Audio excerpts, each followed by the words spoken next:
Bien, bonjour à toutes et à tous. On va commencer par une petite activité collective. On voudrait savoir qui vous êtes.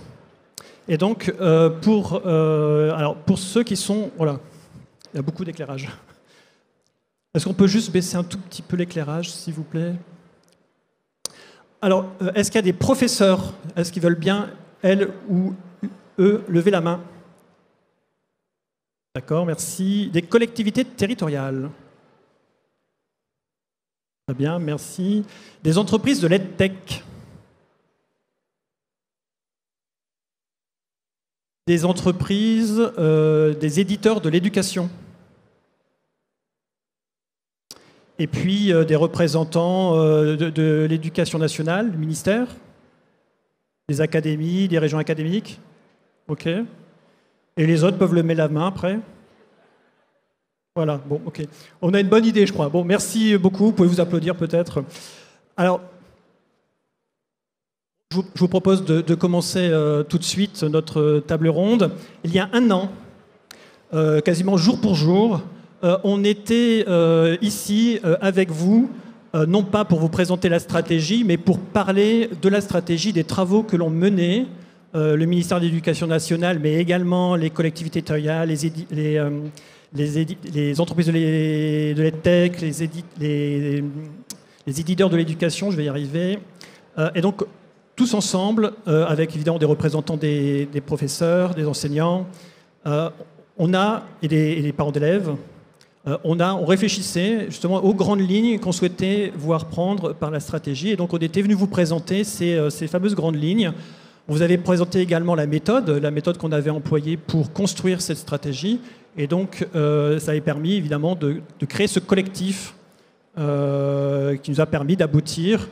Donc, le 27 janvier 2023 de cette année, donc il y a quelques mois, à une stratégie publiée sur le site du ministère de l'Éducation nationale et de la jeunesse. Aujourd'hui, évidemment, on ne va pas vous refaire la présentation de la stratégie. Certains, vous l'avez lu, parcouru. Mais on souhaite prendre une heure tous ensemble pour voir quels ont été les apports de ce document. Qu'est-ce que ça a apporté? Est-ce qu'il y a un avant, un après?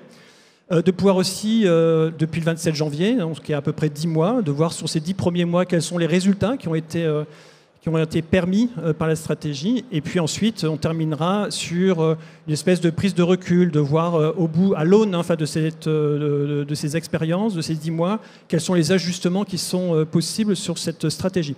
Pour commencer, donc, je vais donner tout de suite la parole donc, à chaque intervenant et chaque intervenante pour qu'elle puisse se présenter et on débutera la table ronde ainsi. Mylène. Bonjour, pardon, je crie.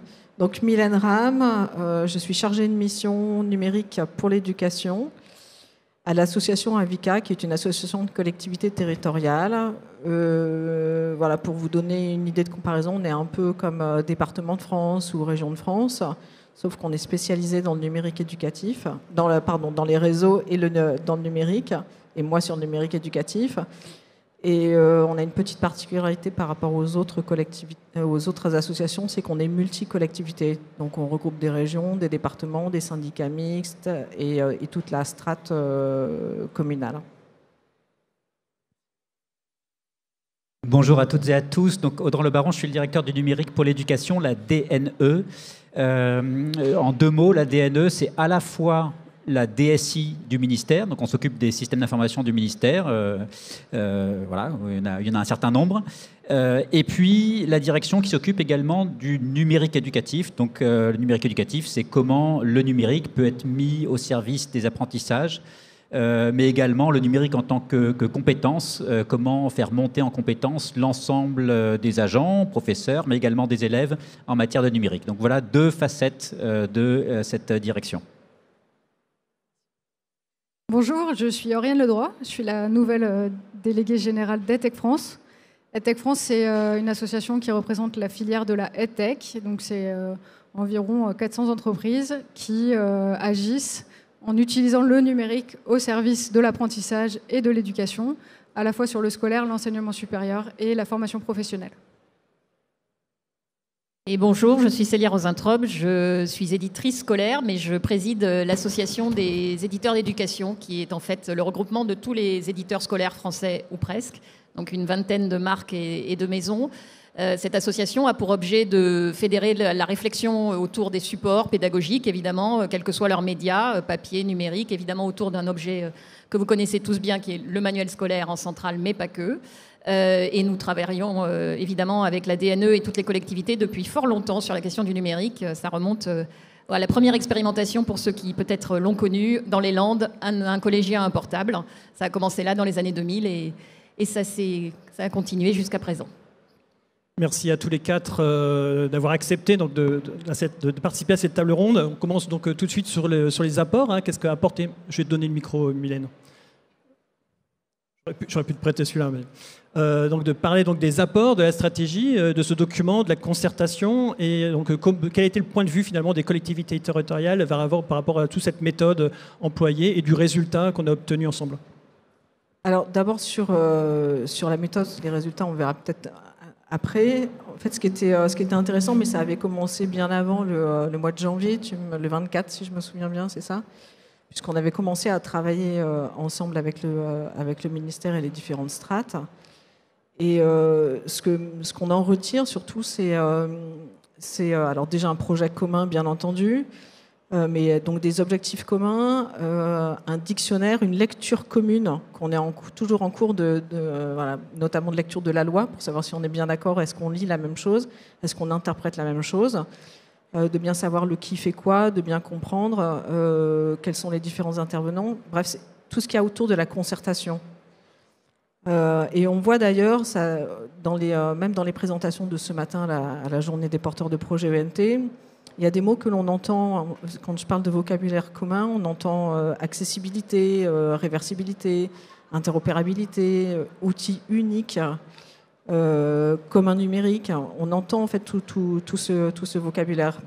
Donc tout n'est pas encore parfait, mais on y travaille. Et l'important, c'est... alors il y a le résultat, bien entendu, de la stratégie qui évolue, mais l'important, c'est surtout que l'on prenne l'habitude de travailler ensemble, que l'on partage un peu, pas encore la même maison, mais en tout cas, si on partage une même maison, on a des chambres bien séparées, mais qu'on rentre tous par la même porte, avec un même vocabulaire, parce que tout ce qui est imposé et qui n'est pas concerté avec l'ensemble des acteurs, vous le savez aussi bien que moi, ça ne fonctionne pas. Voilà, la stratégie, elle a ouvert des portes. Et donc maintenant, on est presque tous ensemble, même s'il reste encore des petites imperfections. Merci, Mylène. Même question, finalement, pour Oriane. Pour les entreprises de l'EdTech, quel a été justement l'apport, l'intérêt de cette stratégie ? Alors, le premier intérêt assez évident, c'est que le fait d'écrire une stratégie en écoutant nos avis, nos remarques, fait que finalement on trouve de la part de l'État la reconnaissance de la vitalité entrepreneuriale sur la EdTech en France. Et ça, c'est déjà pas anodin, parce que ça veut dire qu'il y a une vraie dynamique entrepreneuriale, il y a des vraies entreprises qui aujourd'hui émergent, créent des solutions, répondent à des vrais besoins, et certains d'entre vous sont des utilisateurs de ces solutions au quotidien. C'est un premier point, et c'est vrai que c'est aussi, je pense, par nature, une politique publique qui ne peut être que collective, c'est-à-dire qui ne peut que s'appuyer sur un écosystème à la fois d'acteurs, d'opérateurs, mais aussi de solutions privées et d'entreprises. Donc ça, c'est un premier point. Deuxième point qui est intéressant, et pour rebondir un petit peu sur ce que disait Mylène, c'est... L'intérêt de la stratégie, l'apport de la stratégie, c'est de se fixer finalement une ambition commune qui est que le numérique doit être au service de la performance éducative. Le numérique, la réalité du numérique dans l'utilité qu'il a pour l'éducation, nous on en est convaincus et on le montre avec nos solutions au quotidien, est confirmée. C'est un gain de temps pour supprimer ou en tout cas éviter à un certain nombre d'acteurs, notamment les enseignants, de faire des tâches trop opérationnelles sans plus-value. On voit avec des solutions comme Knowledge qui vont permettre de transformer tout cours, tout support pédagogique d'un enseignant en des quiz interactifs. C'est aussi un lien privilégié, un canal privilégié de communication entre des enseignants, des chefs d'établissement, une communauté éducative et des parents, soucieux de suivre l'activité de leurs enfants au niveau de l'école. C'est des solutions comme Classroom, c'est des solutions comme Benelux et tous les ENT, etc. C'est des solutions aussi qui sont, parce qu'il y a du traitement massif de la donnée, on parle beaucoup d'IA en ce moment dans l'éducation et le numérique, vont permettre de personnaliser, de différencier l'apprentissage.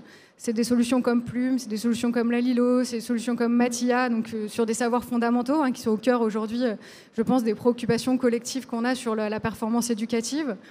Donc voilà, c'est vraiment un ensemble de solutions qui répondent à un objectif commun, je pense, qui est acté dans cette stratégie, qui est la performance éducative. Et puis peut-être un dernier point, et ça je trouve que c'est aussi exemplaire, c'est que ça fixe un engagement collectif sur un temps, je dirais pas que c'est un temps long, mais qui à minima va au-delà de l'annualité dont on a l'habitude de connaître quand on travaille du côté de l'État, mais aussi du côté des entreprises. Nos entreprises, les EdTech, elles ont besoin d'avoir une visibilité à moyen terme sur ce qui va être soutenu, ce qui va être porté, etc. Et donc ce côté pluriannualité de l'engagement de la stratégie avec des clauses de revoyure, elle est importante pour nous, et je pense que c'est quelque chose qu'il faut remarquer.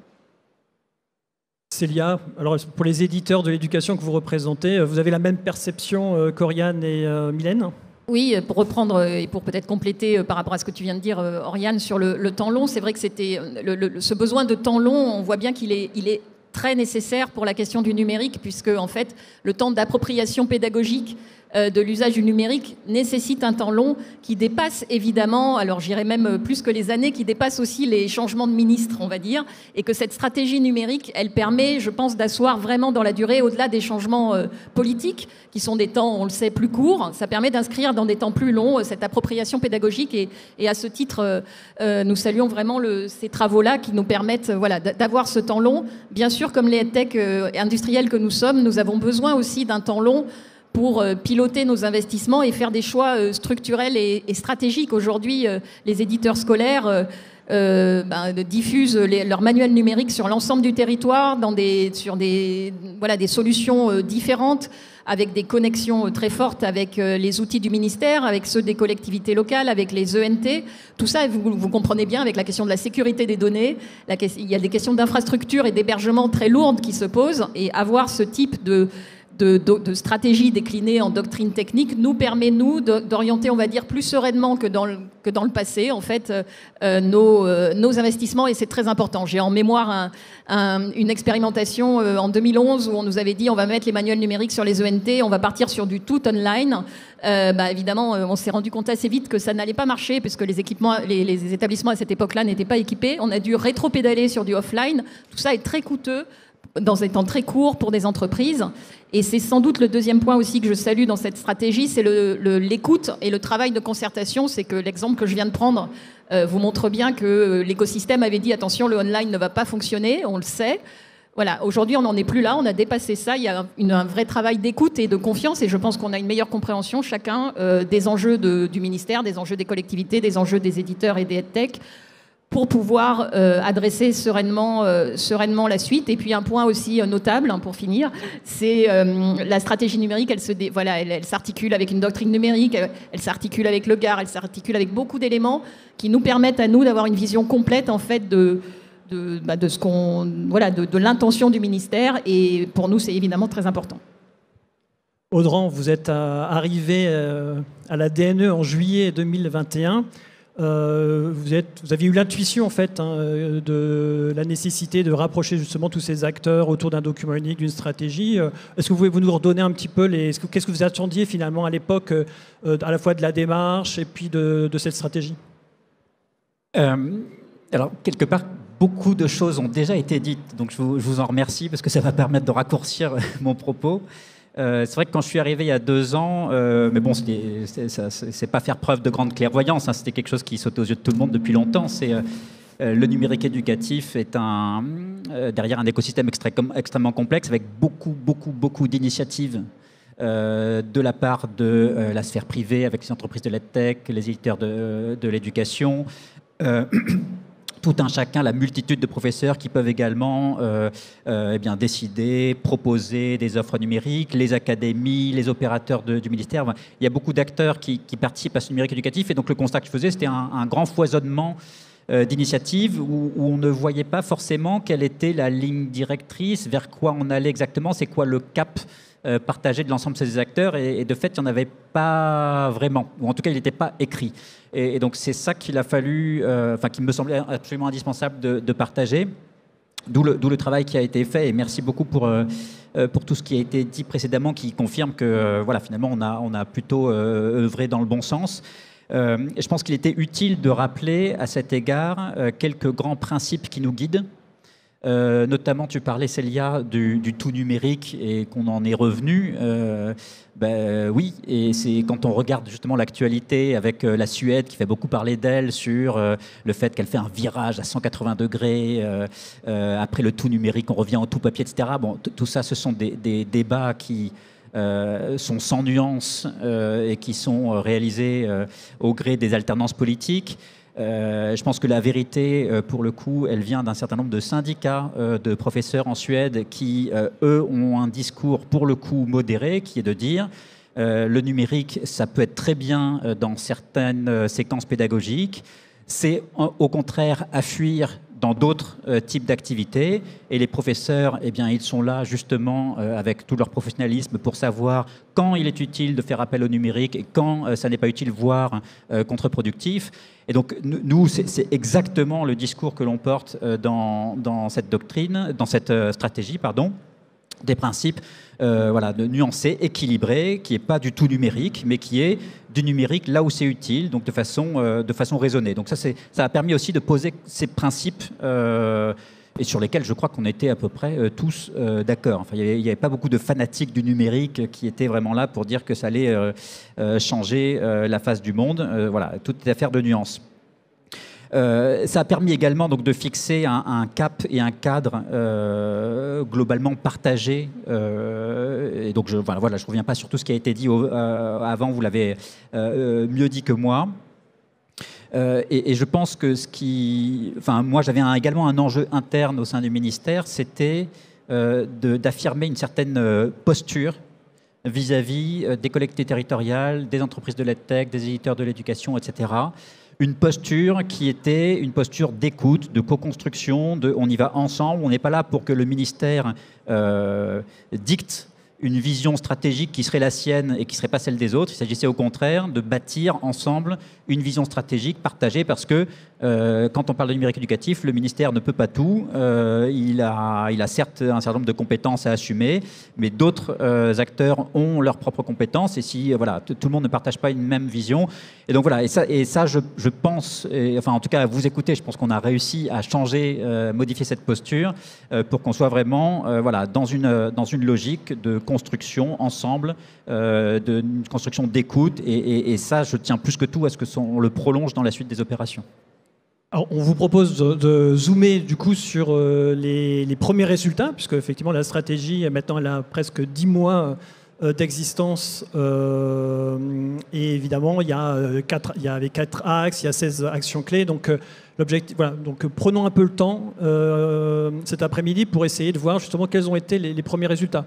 Alors Mylène, du point de vue des collectivités territoriales, quels sont les principaux acquis sur ces 10 premiers mois ? Alors, ce que je vais faire, c'est que je vais vous donner quelques exemples. Au début, j'en avais noté 3, puis en fait, j'en ai 5, mais j'aurais pu en avoir plus. Alors, ils ne sont pas tous complètement finalisés. Il ne faut pas croire qu'en un an, on a tout réglé et que tout est gravé dans le marbre. Tout ça, c'est encore un work in progress, mais ça ne se dit pas. Enfin, c'est toujours en cours de travail. Donc, on a travaillé notamment sur la matrice RACI des responsabilités. Je vais expliquer ce que c'est. Donc, il y a la loi Payon qui dit entre 2 virgules que les collectivités sont responsables des équipements et de leur maintenance.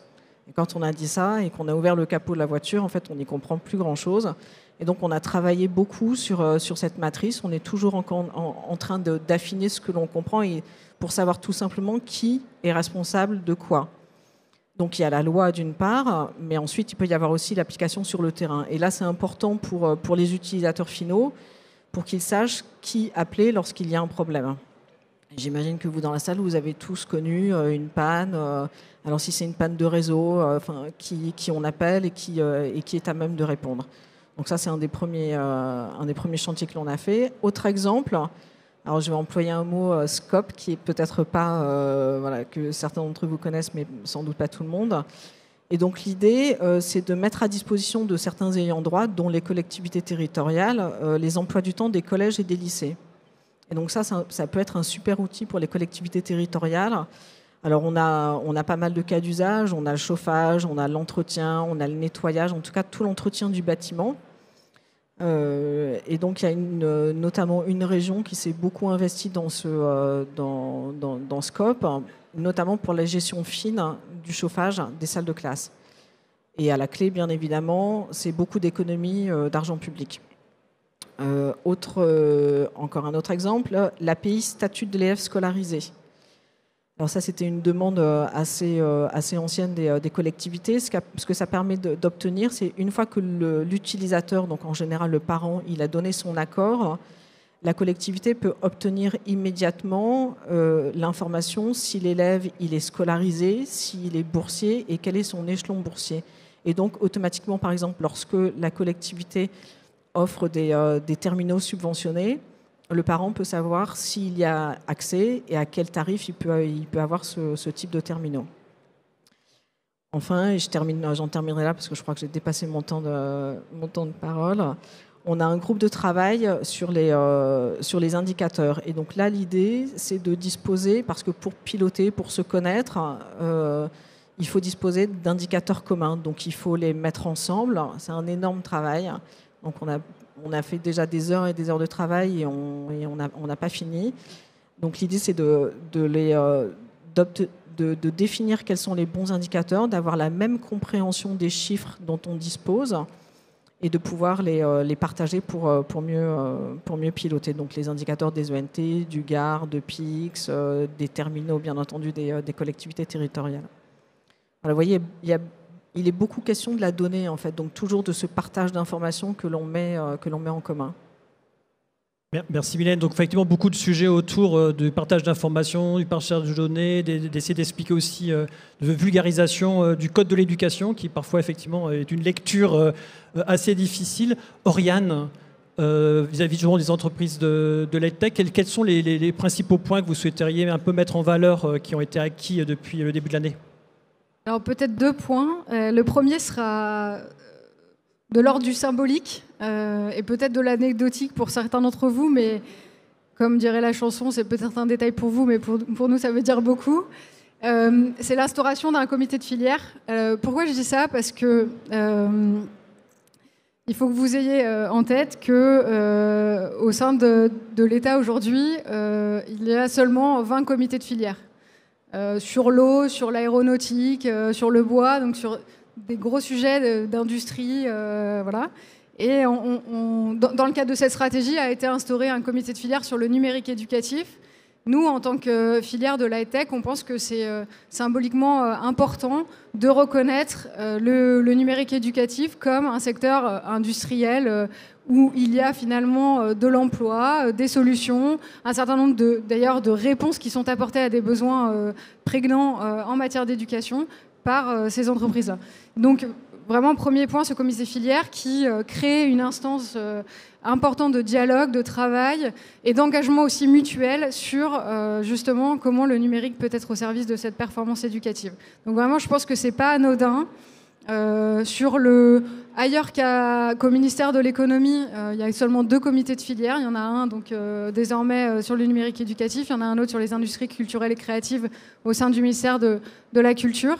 Mais ça, c'est un premier point et je pense une instance importante, une reconnaissance importante de ce sujet d'utilité finalement, d'utilité générale, d'utilité publique du numérique éducatif et du besoin de travailler ensemble à atteindre les objectifs et l'ambition qu'on s'est fixée en commun.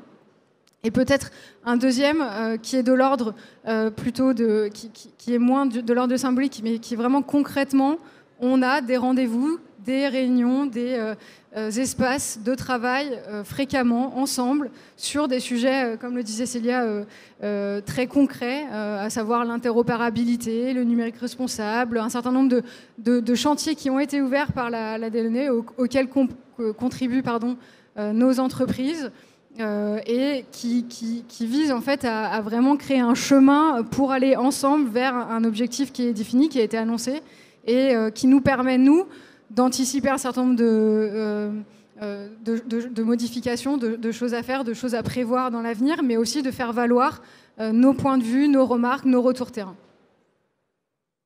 Célia ? Donc effectivement, sur le comité de filière, je partage totalement. Et ce qu'on peut également dire, c'est qu'on a su s'organiser en filière, ce qui a permis de créer un comité filière. Donc cette filière, c'est EdTech France, c'est les éditeurs d'éducation, c'est la FINEF. Et on a vraiment eu à cœur de porter des projets en commun. Et ce qui, in fine, permet la création du comité filière. Donc ça, c'est une très bonne nouvelle. Sur les résultats, moi, j'en vois plusieurs. En fait, c'est également d'ordre symbolique, mais de symbolique très important. C'est ce que tu as dit, Audran, sur finalement en fait l'inscription de la liberté pédagogique dans la stratégie du numérique éducatif. Et ça, c'est un paragraphe entier.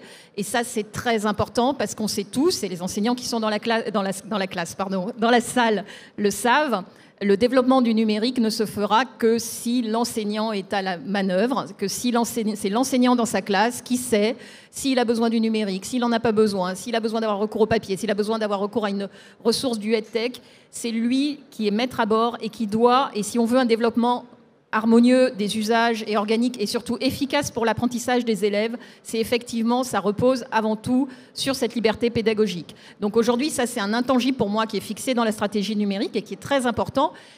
Et l'appel que je lance ici, c'est que les collectivités locales, doivent aussi, doivent entendre aussi cette question de la liberté pédagogique. Et on a vu des plans, alors ça sera sans doute moins le cas, des plans où le numérique était imposé, où le numérique arrivait très vite, où il y avait des changements de plateforme.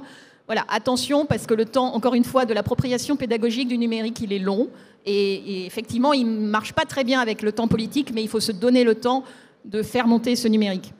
Il y a un deuxième résultat qui n'est pas symbolique, mais sur lequel on a tellement discuté pendant des heures et des heures avant l'arrivée d'Audran. Il y a un triptyque qui a été défini et qui est formation, ressources, équipement. Si on veut des développements de plans numériques qui fonctionnent, sans ce triptyque, ça ne marche pas. Donc maintenant, c'est écrit. Je pense que tout le monde est au courant. Donc c'est très bien. Et un troisième point rapidement, c'est tout le travail qui a été mis en lumière, toute la stratégie qui a été définie autour du travail sur les standards et l'interopérabilité, qui, une fois de plus, nous donne un cap et nous facilite la vie, puisque pour nous, c'est bien plus simple d'aller travailler sur des formats standards que de devoir s'adapter sur des formats propriétaires qui seraient ici ou là. Donc c'est un vrai résultat également.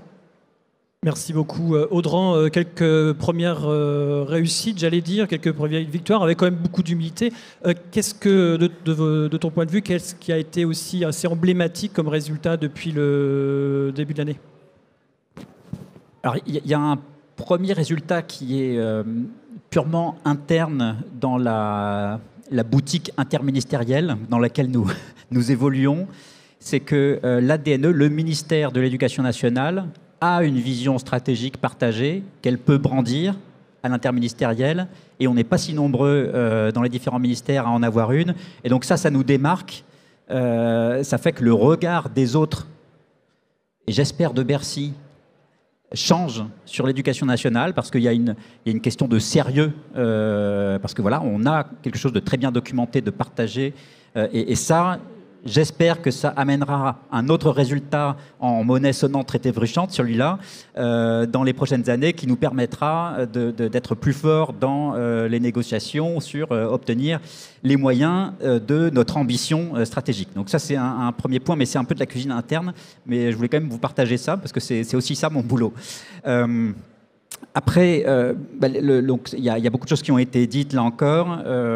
On a effectivement beaucoup travaillé dès le lendemain de la publication de la stratégie sur le premier axe qui concerne la gouvernance, le travail avec les collectivités territoriales et donc tout ce que tu as dit, Mylène, effectivement, sur la répartition des compétences, avoir une vision claire et partagée de la répartition des compétences, de travailler sur des conventions types qui vont aider considérablement chaque région, département, académie à travailler avec les collectivités locales pour tendre vers cette répartition des compétences dans le cadre de conventions globalement relativement homogènes, même si chaque territoire a son historique et fait que ça peut être différent d'un territoire à l'autre. Mais voilà, globalement, ça c'est un premier axe sur lequel on a beaucoup travaillé, mais sur lequel il reste encore beaucoup de travail. Tu as parlé du partage de données, donc ça c'est vraiment le chantier pour moi des prochaines années. On a tout le travail sur la doctrine technique dont vous avez été plusieurs d'ailleurs à parler. Donc là encore, un premier résultat, on a une doctrine technique du numérique pour l'éducation qui a été publiée fin mai dernier. Mais là encore, ça n'est qu'une première version. On prévoit un train chaque année. Et donc, dans chaque train, on y mettra un certain nombre de wagons sur des exigences d'interopérabilité partagées qui nous permettent de construire un numérique éducatif correctement urbanisé, si je prends des termes un peu de système d'information, mais c'est finalement bien de ça qu'il s'agit, toujours avec une finalité derrière qui est l'expérience utilisateur, faire en sorte que nos élèves, nos professeurs, nos parents d'élèves puissent s'y retrouver dans cette offre multiple et naviguer dedans de façon fluide, sans avoir à ressaisir des mots de passe, sans avoir à ressaisir telle ou telle donnée. Donc voilà, c'est vraiment ce qui nous anime dans cette doctrine technique. On continue par ailleurs d'avancer sur nos deux jambes, comme je le dis régulièrement, en matière d'offres de numérique éducatif, c'est-à-dire à la fois nous appuyer sur des communs numériques dont un certain nombre sont pris en charge par l'État, d'autres par d'autres acteurs. Donc, première jambe, développer les communs numériques. Deuxième jambe, développer l'usage et faciliter l'usage des ressources numériques produites par les entreprises de l'EdTech et des éditeurs d'éducation. Pour ça, on travaille sur le contre-source. Ça aussi, c'est quelque chose qui a longtemps été discuté, notamment dans les États généraux du numérique pour l'éducation, qui datent maintenant de 3 ans, si je ne m'abuse. Donc voilà, ça c'est quelque chose qu'on a mis en chantier, mais là aussi, on a devant nous quelques arbitrages budgétaires qui vont être cruciaux pour avancer.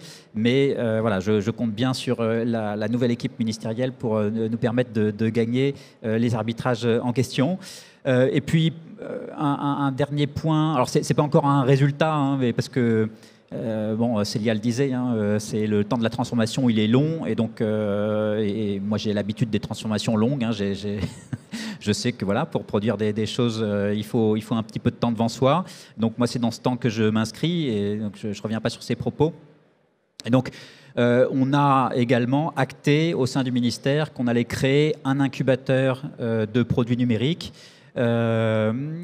Alors, qui seront où on va pouvoir incuber des produits qui sont à la fois des produits pour faciliter des tâches administratives, mais potentiellement aussi qui pourraient interroger certains processus pédagogiques en lien avec la politique des communs numériques et la politique de recours au EdTech. Donc voilà, on n'a pas encore de résultats concrets là-dessus, mais ce sont des résultats en devenir, on va dire.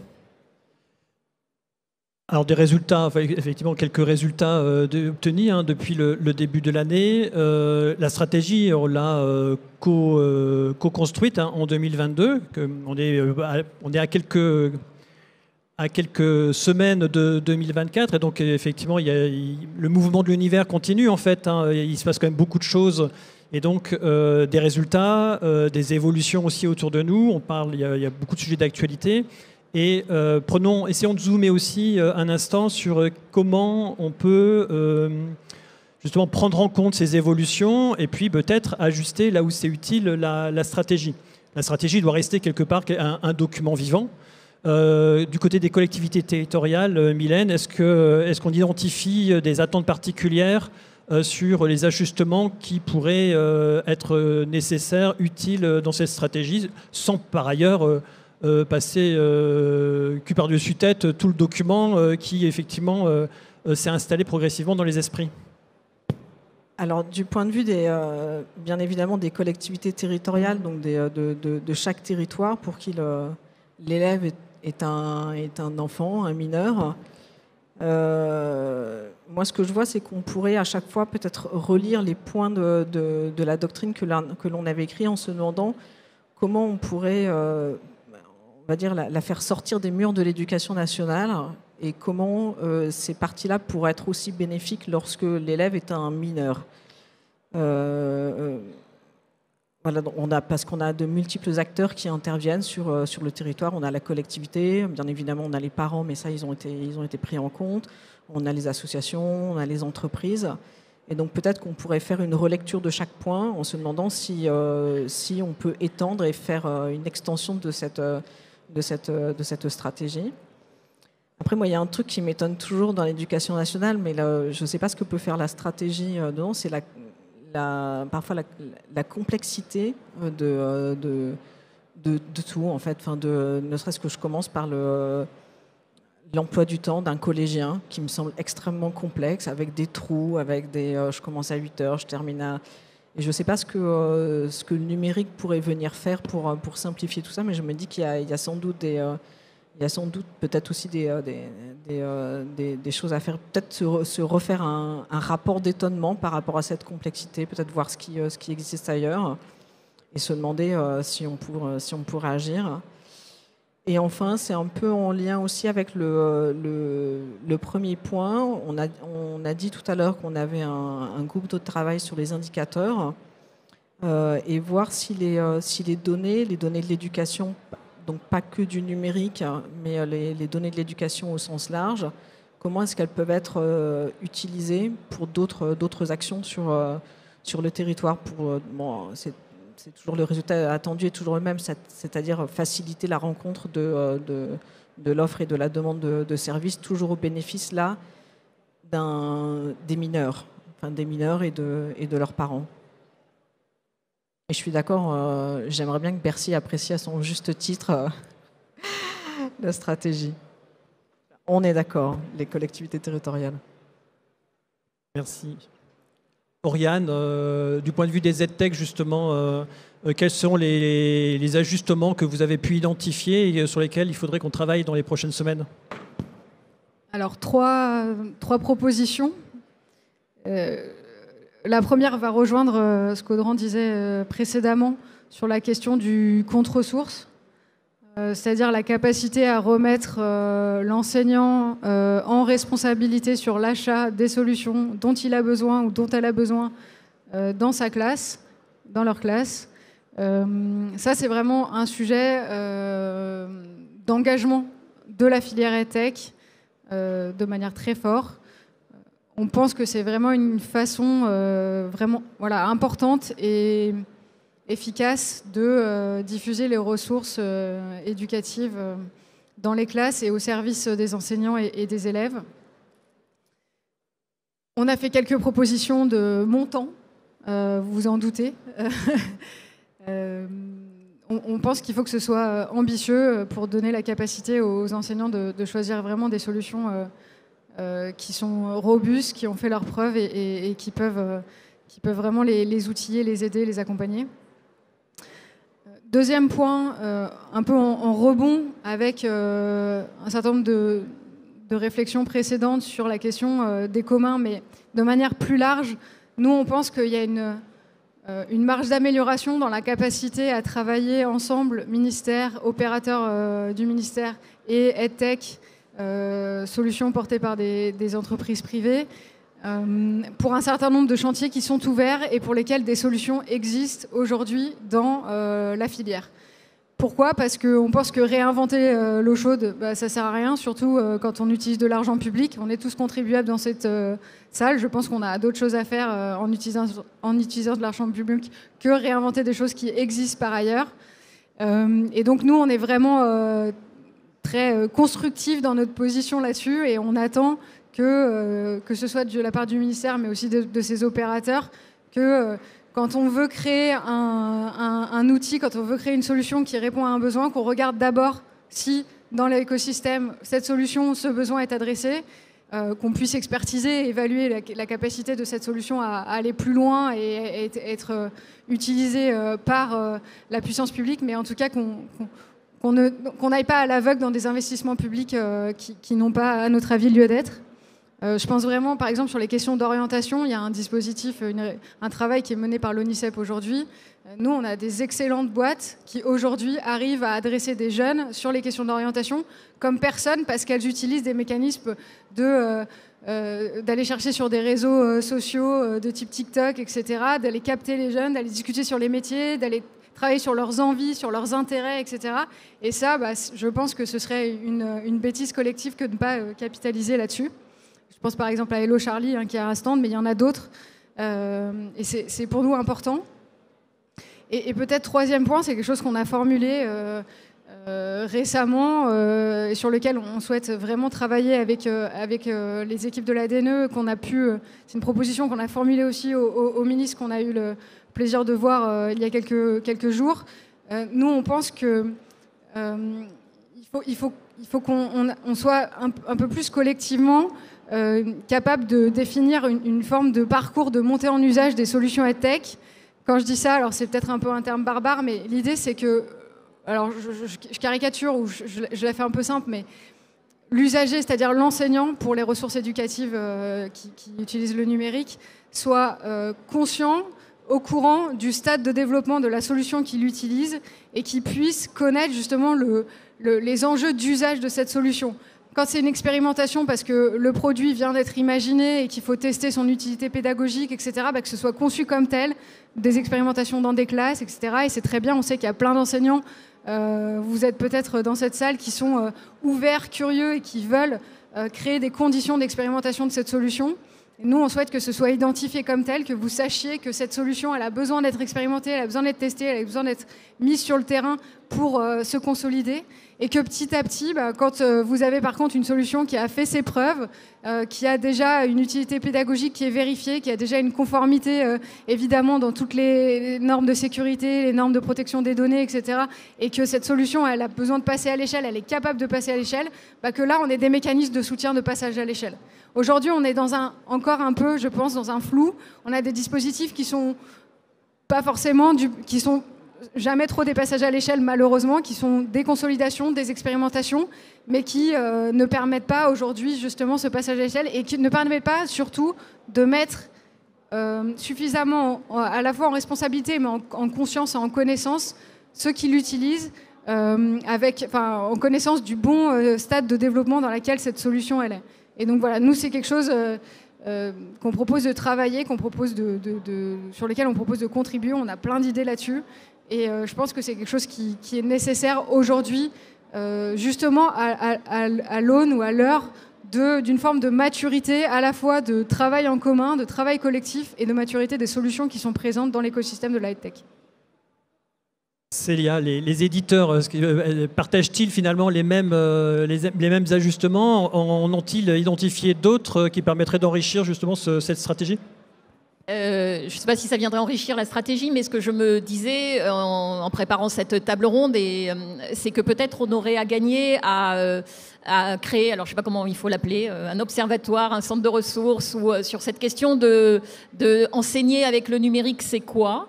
Parce que ça permet, c'est quelque chose qui serait une ressource qui permettrait par exemple aux collectivités locales de venir voir ce qui s'est déjà pratiqué, que dit la recherche sur enseigner avec le numérique, quelles sont les meilleures conditions de déploiement, d'avoir quand même un point d'entrée unique sur cette question-là. Ça me semblerait assez utile. Ça me semblerait assez utile aussi sur la question qu'on n'a pas pu travailler la dernière fois sur les communs numériques.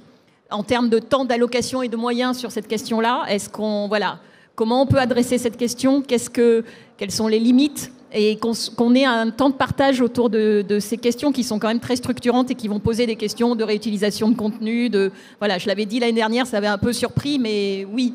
Les enseignants, quand ils créent leur contenu, ils vont chercher à 80% dans les manuels scolaires. Donc, c'est tout à fait légitime de vouloir aller vers des communs numériques, mais il y a des à côté qu'il va falloir qu'on adresse et dont il va falloir qu'on parle. Donc, je me demandais si quelque chose autour des travaux de la recherche sur enseigner avec le numérique ne pouvait pas venir enrichir nos réflexions sur cette stratégie. Merci beaucoup. Audran, alors on parle souvent de la question du pourquoi la stratégie, finalement pourquoi la mettre à jour et quels sont les quelques sujets aussi identifiés côté État pour mettre à jour cette stratégie? Alors, il y avait d'abord la question, si je remonte un peu le temps, il y avait quelques personnes néanmoins qui me disaient mais ça sert à quoi de rédiger une stratégie? De toute façon, elle sera obsolète au bout de 6 mois. Moi, j'ai jamais cru à ça et j'y crois toujours pas, parce que encore une fois, on s'inscrit dans un temps long, un temps qui doit traverser effectivement les gouvernements, les successions de gouvernements. Alors moi, pour l'anecdote, je suis arrivé donc effectivement en juillet 2021 et donc j'ai fait 3 rentrées avec 3 ministres différents. J'ai très bon espoir pour avoir une stabilité désormais et pouvoir avancer plus sereinement de ce côté-là. Mais néanmoins, voilà, c'est une réalité aussi qui s'impose à nous, administratifs besogneux. Il faut qu'on arrive à se fixer à un cap qui transcende un peu ces alternances, enfin, c'est pas l'alternance en l'occurrence, mais ces successions politiques. Néanmoins, il faut que cette stratégie soit robuste aussi aux ministres successifs. C'est-à-dire qu'il faut qu'à la fin, chaque ministre se le réapproprie, etc. Et en ça, le fait d'avoir une vision partagée, qui n'est pas la vision, encore une fois, du ministère et de la DNE, mais c'est bien une vision partagée par un collectif, ça c'est extrêmement fort également et ça appuie quelque part la robustesse, la pérennité, la résilience de notre vision stratégique. Donc ça c'est extrêmement précieux pour tout le monde. Néanmoins, une fois que j'ai dit ça, c'est sûr que le contexte évolue, l'environnement évolue, surtout dans le numérique, j'allais dire. C'était 1 mois avant qu'on publie la stratégie, a déboulé ChatGPT avec l'intelligence artificielle générative. On s'était posé la question dans la dernière ligne droite, est-ce qu'on rajoute un point sur l'intelligence artificielle qui est déjà présente en filigrane, voire en dur dans la stratégie, et en fait, on s'est dit que non, on ne va pas se précipiter. Et quand on relisait la stratégie, on voyait déjà qu'elle était déjà robuste à l'arrivée de cette révolution technologique. Parce que tout ce qu'on disait déjà du numérique en général était valable pour l'intelligence artificielle générative au cas particulier. Pourquoi ? Parce qu'on a déjà un discours qui est de dire il ne faut pas rejeter le numérique parce que c'est tout ce qu'on voit en ce moment, en particulier dans la presse, parce qu'effectivement, il y a des risques de cyberharcèlement, il y a des risques d'enfermement dans des bulles médiatiques, il y a des risques d'infobésité, de fake news, etc., etc. Mais justement, tout ce qu'on dit, ce qui nous a tous réunis, c'est de dire, au contraire, l'école a un rôle fondamental à éduquer nos élèves aux bons usages du numérique, aux dangers qu'il peut représenter et aux manières du coup de ne pas tomber dans ces risques-là, etc., etc. Et en fait, pour l'intelligence artificielle, on a exactement la même réponse. C'est-à-dire que l'intelligence artificielle, elle est là. Donc ça ne sert à rien de l'interdire comme certaines grandes écoles ont pu le faire. Au contraire, il faut s'en emparer, se dire qu'est-ce qu'on en fait. L'intelligence artificielle, elle peut être utile dans les outils que l'on offre à nos professeurs ou à nos élèves. Et il y a beaucoup d'entreprises de l'EdTech qui depuis longtemps, et encouragées même par le ministère, ont des propositions en ce sens. Mais l'intelligence artificielle, il faut aussi qu'on explique aux élèves ce qu'elle est, ce qu'elle peut faire, en quoi elle peut être une aide pour tout un chacun, quelles sont ses limites, comprendre ses limites pour savoir mieux l'utiliser. Enfin voilà, donc finalement on a exactement la même réponse sur l'IA qu'on l'a pour les usages numériques en général. Donc tout ça pour dire que la stratégie, 1 an après, elle est loin d'être obsolète. Néanmoins, si on n'apporte pas quelques ajustements régulièrement, et le rythme annuel me semble être le bon rythme, on risque effectivement en 2027 de se retrouver avec une stratégie qui a pris un peu de poussière et qui, sans être complètement obsolète, sera peut-être un peu oubliée et finira finalement comme un document qui ne guide pas l'ensemble des acteurs. Donc je pense que c'est important régulièrement d'y revenir, de regarder comment on peut l'ajuster en fonction des évolutions. Et donc voilà, l'intelligence artificielle, ça constitue un des éléments.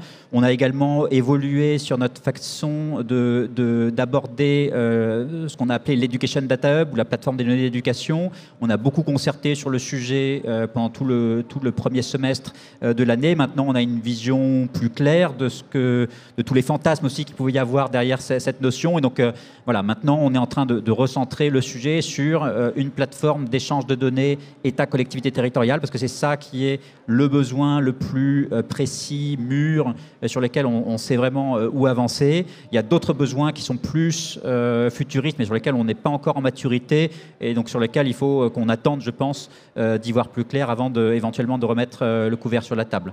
Donc voilà quelques ajustements qui me viennent à l'esprit, en plus de tous ceux qui ont été cités. Merci à tous les quatre. On a commencé un tout petit peu en avance et on est encore un tout petit peu en avance. Peut-être, si vous êtes d'accord, de prendre une ou deux questions, ça vous va ? Bonjour. J'avais une question pour mener la transformation, au sujet de la transformation numérique au sein même du ministère de l'Éducation nationale. Moi, je suis chasseur de tête, je travaille spécifiquement sur ces questions d'éducation de formation. Grand groupe, petit... Voilà. Quand un grand groupe de 50 000 personnes veut acculturer un changement, il forme les gens. Il crée un système d'apprentissage et d'une culture. Pour passer d'un état à un autre, ça prend 2 à 3 ans généralement. Concrètement, vous, quels moyens vous mettez en place sur ces enjeux de transformation interne? Et quand je dis ça, c'est des ateliers de facilitation, c'est... mener vraiment une concertation interne, parce que moi j'ai pas de vision là-dessus, donc j'aimerais bien savoir. Et deuxième question, concrètement, comment est-ce que vous organisez la formation des enseignants sur les usages numériques, notamment des solutions EdTech et ça c'est une vraie question aussi à adresser, je pense. Donc je voulais savoir concrètement comment vous faites aujourd'hui, est-ce qu'il y a une vision là-dessus, et si oui, laquelle? Alors, je pense que la question s'adresse essentiellement à moi, mais n'hésitez pas à compléter de votre vision. On a évidemment un gros enjeu de formation, c'est évident. Et ça ne date pas d'hier, hein, et donc on n'a pas attendu la stratégie pour la mettre en œuvre. Néanmoins, on sait à quel point il peut être difficile de toucher les enseignants en termes de formation, que ce soit sur le numérique ou pour toute autre chose. Hein. Autant il y a des heures réservées dans le premier degré, mais qui sont aujourd'hui beaucoup plus focalisées sur l'apprentissage des fondamentaux, maths et français. Donc c'est ça qui prend l'écrasante majorité des heures de formation qui sont réservées dans le premier degré. On essaye néanmoins, et on y arrive, mais ça dépend des territoires, des inspecteurs, de l'action des délégations au numérique éducatif. Mais voilà, on essaye d'introduire également la formation aux usages numériques. Il y a quelques exemples comme ça qui me viennent en tête. Il y a des idées de brigades d'intervention numérique qui sont, je pense, une modalité assez intéressante de formation, parce que un des gros sujets sur la formation, c'est qu'on veut éviter de faire que les élèves soient laissés dans la nature pendant le temps de formation des élèves. Hein. C'est tout le sujet qu'on a également dans le second degré avec les remplacements de courte durée. Et donc, la modalité que j'ai en tête dans certains territoires, c'est que ce sont des brigades de formateurs qui interviennent dans une école, qui vont prendre en charge les enfants sur des activités pendant la journée, et pendant ce temps-là, former les professeurs à des usages numériques, des usages numériques dans la pédagogie. Donc c'est voilà, ce type de brigade qui intervient, qui prend en charge les élèves pour permettre de donner ce temps de formation sans pénaliser les élèves. Je pense que c'est typiquement une modalité extrêmement intéressante qu'on pourrait plus systématiser. Après, on développe beaucoup la formation à distance, évidemment, la formation hybride. On a une plateforme de formation Moodle qui s'appelle Magister, qui est généralisée sur l'ensemble du territoire et qui contient, alors je n'ai pas le nombre de formations, j'ai le chef de projet Magister qui est là au premier rang, mais voilà, c'est considérable, il y a une offre considérable et qui, de fait, je crois que c'est 400 000 professeurs qui ont été formés l'année scolaire dernière, qui ont utilisé cette plateforme. Donc ça ne fait pas tout, hein. C'est pas avec 1 heure, 2 heures, même 12 heures de formation à distance que ça change les choses, parce qu'à un moment donné, il faut autre chose que de la formation entièrement numérique. Mais voilà, ça y contribue et ça a été un outil, un atout considérable dans la formation des professeurs. Troisième point que je voulais mettre en avant, c'est PIX. Le dispositif PIX, on l'a généralisé désormais j'allais dire de longue date, c'est pas si vieux que ça, mais auprès de l'ensemble des élèves de collège et de lycée. On avance même en 6e et sur le cycle 3. Donc voilà, on étend le dispositif PIX à l'ensemble des élèves. Mais là, cette année, on a commencé à déployer le PIX plus Edu, qui est un PIX adapté aux enseignants et à tous les agents de l'éducation nationale. Qui propose des parcours d'auto-évaluation des compétences numériques à tous nos enseignants. Donc c'est à la fois sur les compétences numériques transverses de tout un chacun, de tout citoyen, mais également sur les compétences spécifiques attendues d'un enseignant pour l'usage du numérique dans son métier. Donc ce PIX plus Edu, il est déployé là à grande échelle. Tous les enseignants de France ont accès à un parcours d'auto-évaluation qui, en 2 heures, lui permettent de se positionner sur les différentes compétences numériques du référentiel de compétences européen. Voilà.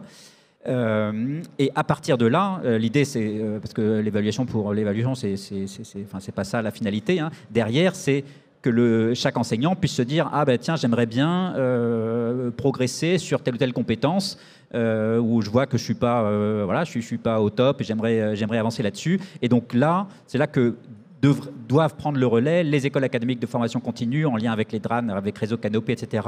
Parce qu'il y a tout un catalogue de formations déjà disponibles sur l'enseignement avec le numérique. Donc voilà, donc on essaye d'avancer sur plusieurs modalités à la fois. Après, je ne vous cache pas que voilà, ça reste compliqué, notamment dans le cadre fort légitimement posé par le ministre, qui est d'arrêter de provoquer des absences de professeurs devant leurs élèves à cause de formations qui seraient organisées pendant le temps de classe. Et donc ça oblige à trouver des modalités différentes, avec de l'hybridation, avec des formats plus courts qui peuvent se faire le soir ou dans des pauses méridiennes, ou dans les interstices. Et puis l'utilisation également du temps de vacances scolaires, même si je sais toutes les problématiques que ça peut engendrer derrière en termes d'acceptabilité. Donc voilà, il y a également cette difficulté qui fait que l'usage des modalités hybrides avec Magister est évidemment un des axes forts de développement. On prend une deuxième question. On fait signe aussi qu'il faut qu'on s'arrête. Désolé, je vais vous poser une question un peu difficile pour finir. Serge Poustagis, Éducation et Territoire. Vous avez mentionné avec justesse la loi de 2013 qui a clarifié les responsabilités respectives de l'État et des collectivités territoriales en matière de maintenance. Il reste néanmoins une zone grise. Je me permets de la signaler parce qu'elle concerne 2 des intervenants du plateau. C'est celle des ressources numériques pédagogiques, justement. La lecture que font aujourd'hui les collectivités territoriales, c'est que c'est à l'État de financer les ressources pédagogiques numériques et pas à elles. Or, on voit très bien qu'il n'y a pas d'incompatibilité entre les collectivités territoriales et les ressources pédagogiques. Par exemple, les communes, depuis plus d'un siècle, financent les manuels scolaires en respectant parfaitement la liberté pédagogique des enseignants, comme vous le soulignez, et elles pourraient le faire pour les ressources numériques. Mais voilà, la lecture de la loi, c'est celle-ci. Alors j'aimerais avoir le point de vue d'Audran et puis le point de vue des autres participants sur cette question-là. Qui, aujourd'hui, est en responsabilité de financer les ressources numériques pédagogiques ? Alors, Mylène parlait tout à l'heure de complexité. Donc là, on est en plein dedans. Parce que, effectivement, quand on fait l'exégèse des textes, ils sont assez baroques. Il y a un échelon, entre guillemets, qui est clair, c'est celui du collège. Le collège, que ce soit du papier ou du numérique, les ressources pédagogiques, elles sont de la responsabilité de l'État. Ça, les textes sont très clairs là-dessus. Pour ce qui concerne les lycées, les manuels sous-entendu papier, parce qu'à l'époque de Lola Payon, il n'y avait pas le terme numérique, enfin voilà, on ne parlait pas vraiment de cela. Mais les manuels sont à la charge de personnes, en fait, donc des familles. Et de fait, un certain nombre de régions se sont emparées de cela en disant bah voilà, c'est du plus, donc je m'empare de ça. Néanmoins, quand on parle de ressources numériques pédagogiques, les textes disent que c'est de la compétence de l'État au lycée. Et donc, quid des manuels numériques qui sont à mi-chemin entre des manuels, au sens où on l'entendait probablement en 2013, et des ressources numériques pédagogiques, parce que ça en sont également. Donc là, il y a une petite ambiguïté. J'ai tendance à dire que pour moi, ça relève d'une ressource numérique, et donc ça devrait être de la compétence de l'État, mais de fait, les régions, dans l'intervalle, s'en sont entièrement emparées. Enfin, pour beaucoup d'entre elles, en tout cas. Et puis pour l'école, bien là, pour le coup, il n'y a pas vraiment de texte qui régissent les ressources numériques spécifiquement. Et donc de la même manière, c'est plutôt à la charge des familles, mais en réalité, beaucoup de communes financent les manuels et les ressources numériques qui vont avec.